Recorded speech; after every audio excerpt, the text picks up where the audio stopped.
نبی اٹھ کے بیٹھے، پوچھا اس نے کہ تمہارا اب بتاؤ تمہیں کون بچائے گا؟ نبی نے کہا اللہ۔ پھر جو ہے دشمن کے ہاتھ سے تلوار چھوٹ گئی، تھر تھر کانپنے لگا، پریشان ہو گیا، تلوار گر گئی۔ نبی اٹھے، تلوار ہاتھ میں لی اور اس سے پوچھا اب تمہیں کون بچائے گا بتاؤ؟ اس نے کہا کہ کوئی نہیں بتا سکتا، ہمارا بدل کے بدلے میں مار دیتے۔ نبی نے کہا میں نے تمہیں آزاد کر دیا، معاف کر دیا۔ نبی کے اندر یہ جذبہ تھا، یہ شوق تھا، نبی کی ہمیشہ یہ خواہش رہی کہ کوئی بندہ امت کا کوئی فرد جہنم میں نہ جائے، سب جنت میں جائے۔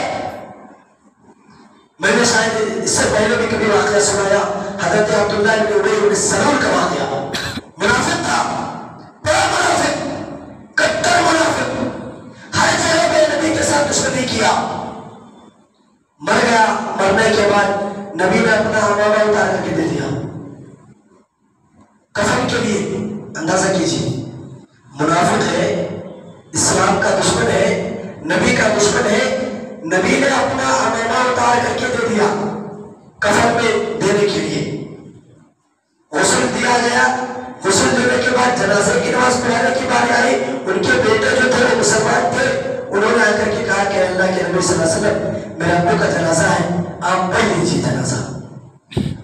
اب بتائیے ہمارا پڑھتے تو نبی اتنے رحم کی تھے، پگڑی بھی اتار کر کے دے دی، جنازہ بھی جا کر کے پڑھ دیا۔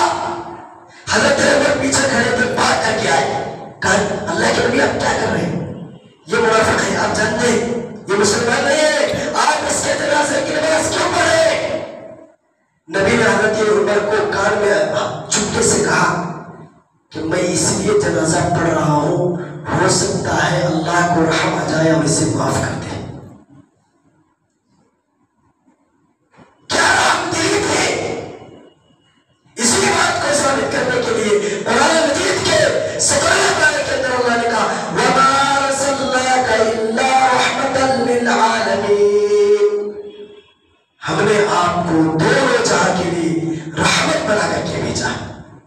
یہ ہے رحمت، اللہ نے یہ مقام دیا نبی کو، اور اس کے توسط سے ہمیں یہ حکم ہے کہ ہم بھی ان کے نقش قدم پر چلیں۔